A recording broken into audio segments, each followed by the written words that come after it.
Hello and welcome to week 2.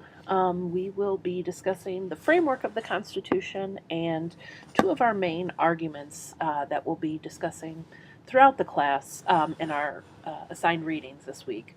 So, what we are going to do is use this presentation time to kind of do a quick refresher of some constitutional basics. Some of this, maybe all of it, maybe things that you have heard before in classes or elsewhere, but I want to make sure we're all on the same page. So, what I'm going to do is use the presentation time for a quick review of the Constitution and some of the key elements of it as we move forward, and then do a brief discussion about the two readings.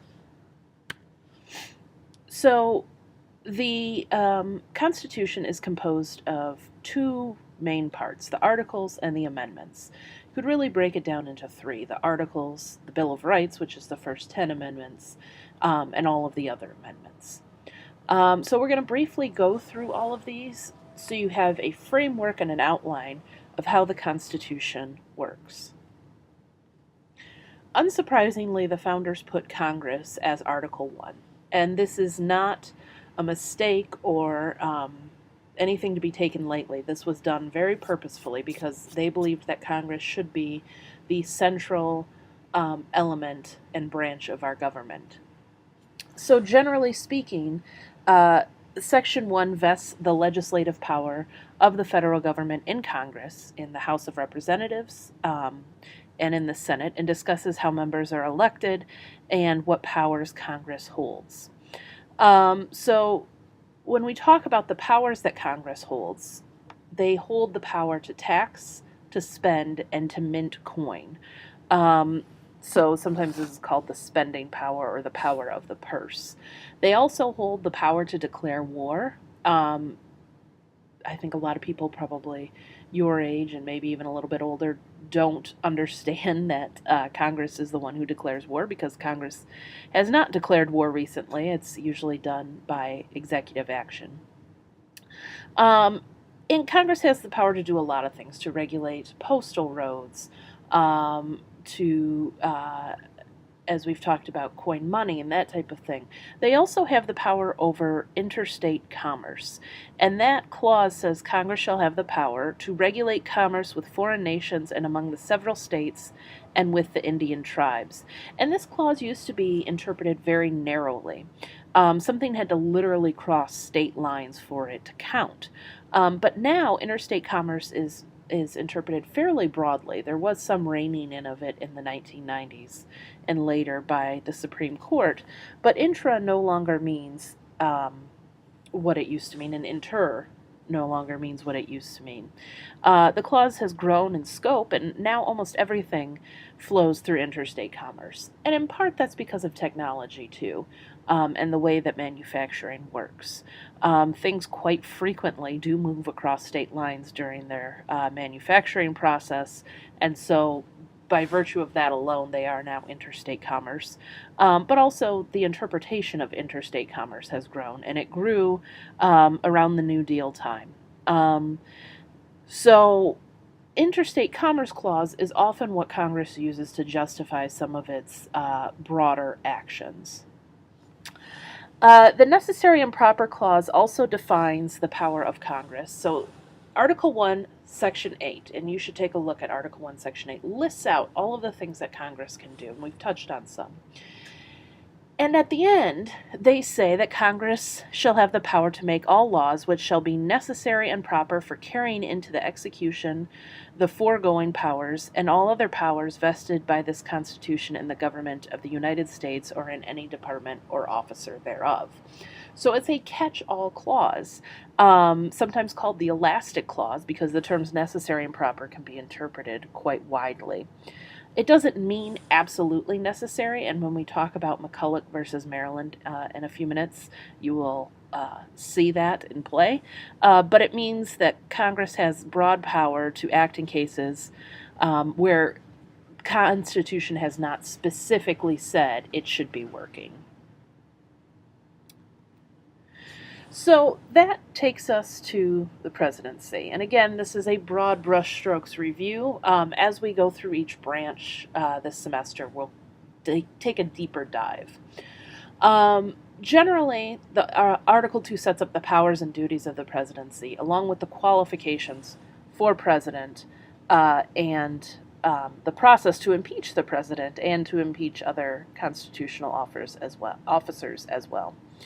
And the presidential powers can be described as falling into one of two categories. One is the powers within the kind of borders, so the domestic policy powers, appointments of officers, the budget powers, which are new, they're added to the constitutional duties by Congress, and the veto power. And we'll go into all of those, some of which you may be familiar with. And then the foreign policy powers, which is everything that takes place outside of the country. So dealing with treaties, being the commander-in-chief of the armed services, and being the chief of state for other countries coming to look to us. That's the chief officer they would deal with. Article 3 sets up the judiciary. What most people don't realize is that Article 3's framework for the judiciary is fairly limited. The federal judiciary is broadly set up in Article 3. It sets up the original jurisdiction of the Supreme Court, but does not describe the structure of the Supreme Court in terms of number of justices or anything like that, nor does it describe the structure of the federal judiciary. That actually took place in 1789 with the Judiciary Act, which started to set up for the first time what we know of now as the structure of the judiciary. And the implications of this are what is important. And the implications of this is that the Congress really does hold a lot of power over the courts. They can change what the courts are able to do and what their jurisdiction is in many cases. Now, in modern times, it would be hard to envision this happening so wholesale, but they could take away the power to hear certain types of cases. Certainly, public opinion would play a role in that, but it's theoretically possible that Congress could wholly change what the judiciary looks like and what it does. Article 4 talks about the states, and Article 4, coming where it does, gave people a little bit of a problem to start with, because many people felt that the states should have been placed ahead of those three branches, but nevertheless, the states are talked about in Article 4. And one thing I wanted to point out is this full faith and credit clause. The full faith and credit clause is Article 4, Section 1, and it says that states must respect the judgments of courts from other states. And this covers a little bit more than people tend to realize. So this covers, specific court judgments, but it also covers legal actions like family law, marriage, death certificates, marriage certificates, birth certificates, etc., are supposed to be equivalent from state to state. So Michigan can't require you to get remarried if you move to Michigan and you happen to be married in Ohio. And recently, with the same-sex marriage cases, we found this coming into play because some states allowed for same-sex marriage and some states did not. And so the treatment of those marriages over state lines became a problem. Interestingly enough, the case that opened up same-sex marriage as a fundamental right nationwide didn't really deal with this. It could have done it on a full faith and credit clause argument, but instead it kind of just went to the fact that marriage has been determined to be a fundamental right, and that it should not be abridged on the basis of sex. Nevertheless, the full faith and credit clause allows free movement from one state to another without having to relitigate issues in every state. Article 5 talks about the process of amending the Constitution, and there are two methods by which you can propose amendments. The first method is the only one that has ever been used, and that is a 2/3 vote in the House and a 2/3 vote in the Senate. So if you can get a resolution that gets a 2/3 vote in both chambers, what happens next is that you go on to the ratifying process. Method 2, which has never been used, is a convention of the states. State legislatures could convene a constitutional convention to amend or even rewrite the entire Constitution. You would need a convention of the states to do that, and then you would need a majority of states going forward and a supermajority at that. It's never been used. It's almost thought of as an impossible way of amending the Constitution. And then the ratifying process. So you can propose an amendment, but ratifying it requires approval by the states. And you would need 3/4 of state legislatures to ratify the Constitution. And when there are 50 states, that means you need 38 state legislatures to ratify an amendment. So once the joint resolution is passed in both chambers under Method 1 with the 2/3 majority, it is sent to the state governors so they may pass it on to their state legislatures. And those state legislatures then vote on the ratification process, and you need 3/4 of the state legislatures to approve the amendment. It's not surprising that we've only had 27 amendments, given the difficulty amending the Constitution. This process is very arduous. It can take years, it can take decades, and it could even take centuries. We had one amendment take over 200 years. So this is not an easy process, and it's only when public opinion is really weighing in favor of making an amendment that it happens. Article 6 talks about the supremacy of the federal government. And the supremacy clause simply states that the Constitution is the supreme law of the land. That when it comes to determining what law trumps state or federal law, that the Constitution of the federal government is the one that shall be supreme. So this is Article 6, Section 2, and it says, the Constitution and the laws of the United States, which shall be made in pursuance thereof, and all treaties made, or which shall be made under the authority of the United States, shall be the supreme law of the land, and the judges in every state shall be bound thereby, anything in the Constitution or of laws of any state to the contrary notwithstanding. So what this brings up for us is the McCulloch versus Maryland case. And in McCulloch versus Maryland, we have a situation where the Supreme Court is forced to decide whether a state can tax a federal entity. The state of Maryland attempted to tax the federal bank, the national bank, which was very unpopular at the time. And it got all the way up to the Supreme Court. And the Supreme Court said that the state could not tax the federal government, that the power to tax is the power to destroy. And because this is the process of holding money, a bank, that is extremely important. So the Supremacy Clause and McCulloch versus Maryland stand for the fact that the law of the land is the Constitution, and that everything else falls under the Constitution in terms of importance. Also, Article 6 requires that all officers of the government and of the state governments provide an oath or affirmation when they take office. I am skipping over Article 7 because it talks about the ratification of the Constitution, but we will talk about that a bit next week when we talk about ideology.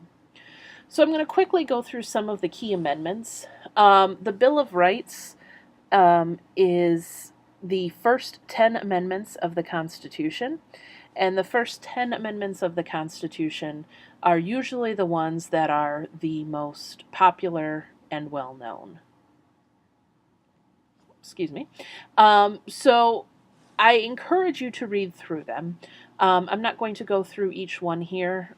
We will talk about them more as we hit on them throughout the semester.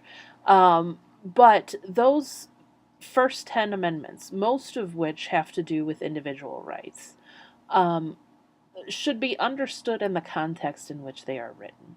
And that context is James Madison wanting to control the process. Many of the Anti-Federalists felt discouraged that there was no Bill of Rights in the Constitution. So Madison agreed to put one in as long as he could write it. There were originally 12. There were 2 that were taken out, one which had to do with the apportionment of representatives, which, if we had kept that formula, would have given us about 5,000 representatives right now. We currently have 435, and we don't like them, so I can't imagine 5,000 would be much better. And then the other one, which eventually became our 27th Amendment, if you remember a few minutes ago I mentioned an amendment that took over 200 years to pass, said that Congress cannot raise its pay for the same session that it's in. So they can raise their pay, but it doesn't take effect until the next session of Congress. So theoretically, everybody could get voted out, and the people who voted for the pay raise are no longer there. Other than that, the amendments were ratified, and we get the first 10 amendments to the Constitution. And some highlights from 11 through 27. The Civil Rights Amendments, 13 through 15, are pretty important. We'll talk about the 14th separately in a second. The 13th outlawed slavery. The 14th put into place equal protection, due process, privileges, and immunities, which again, we'll talk about in a second. And the 15th outlawed the denial of suffrage or the right to vote based on race. Those 3 taken together are called the Civil Rights Amendments, or Civil War Amendments, rather, that should say. And they came about immediately following the Civil War. The 16th Amendment is what allows for a federal income tax. The 17th Amendment allows for the direct election of senators. Many people don't understand that our senators were originally selected by state legislatures, not by popular vote. The 17th Amendment changed that. The hope was that the direct election of senators would lead to more popular control of what got done in the Senate. There's arguments that it's actually done the opposite because it costs so much to run a Senate race. But we'll talk about that in a couple of weeks. The 19th allowed the right to vote for women.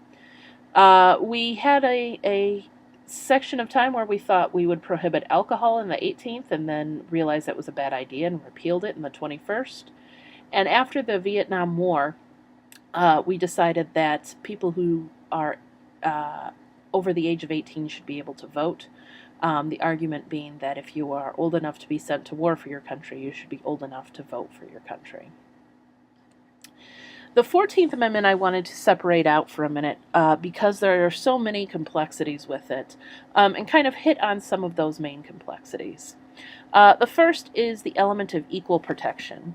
Equal protection means that the government has to provide you with the same legal protections that it provides everybody else. It cannot treat you differently on the basis of some immutable quality, like race, ethnicity, national origin, etc. It's in Section 1 of Article 14, and it says, "No state shall deprive any person of life, liberty, or property without due process of law," which we'll talk about in a second, "nor deny to any person within its jurisdiction the equal protection of the laws." So that means the government cannot separate or segregate people out on the basis of these qualities. The Due Process Clause, which I read as part of that, it has 2 components. There's a 5th Amendment Due Process Clause, which applies to the federal government, and a 14th Amendment Due Process Clause, which applies to the states. And what it provides is that all governments must operate within the law and provide fair procedures to all. And procedures means that they cannot take your life, liberty, or property without giving you a hearing and a right to be heard and notice of what you're being accused of. And so it means that governmental intrusions into your fundamental rights and liberties have to be fair and reasonable and in furtherance of a legitimate governmental reason. And then the Privileges and Immunities Clause states that each citizen shall be entitled to the privileges and immunities of the citizens of the several states. Essentially, this allows people to be citizens in any state, regardless of where they are, based on this amendment, and that's a response to slavery. And it says it protects the fundamental rights of individual citizens and restrains state efforts to discriminate out-of-state citizens. So Michigan, for many purposes, cannot treat people from Ohio differently in terms of the right to certain fundamental liberties and rights. Now, you may not be able to vote in this state, but that's a voting qualification, and you're able to vote in Ohio. But they cannot deny you the right to basic freedom because you are from Ohio. So, a bit about our readings this week. And in particular, because these readings are going to be the core focus of our question this semester, which is whether or not our Constitution, our government, our institutions can stand the test of time. Um, Going into these articles a little more in depth than I might normally do is kind of important. And I don't mean piece by piece, because you can obviously read that for yourself. But I mean, we need to talk about the overall issue and why we're bringing it up. So I could teach this course a myriad of ways. We could just go through each institution, take it for what it is, and then move on. But I think the overarching question needs to be something along the lines of whether this is a good thing or not. It's okay to question it, even if you come up with an answer that is in the affirmative, right? So it's a good thing to question whether these institutions serve our best interests and whether the people in them are living up to the potential that our institutions are set up to handle. So each of these readings takes that in a different way. And in particular, the Iglesias reading, which is a little bit doom and gloom, talks about each element of his argument rests on a constitutional principle that might not carry out in extraordinary times. So the reason why I couple this with the discussion of the fundamentals of the Constitution is I want you to think about what you've learned thus far about the Constitution, about politics, and about American history, and what you were reading from Iglesias and what you are reading from the opposing viewpoint as well, and putting that into context. Is our system built to last? It's the fundamental question we're going to be asking ourselves um, each week this semester and throughout the semester. We are going to be asking, is this a system that is sustainable? And is it a system we want to sustain? So, starting off with these kind of gloom and doom or, really high praise pieces is an integral part of that discussion because I want it to frame our entire semester in a way that makes sense. So when you look to the blog post prompt this week, that will reflect kind of this large scale discussion of the Constitution, the institutions, and the sustainability of everything. So when you're reading those pieces, I want you to think about that. Think about this as an overarching scheme and whether or not this is something we could and should sustain. I look forward to reading your posts. The blog prompt will be up on Monday. And then I will be responding to your introductory posts. I know I just got a flood of emails with the links to all your blogs, and I'm looking forward to it. Have a great week, and we will talk soon.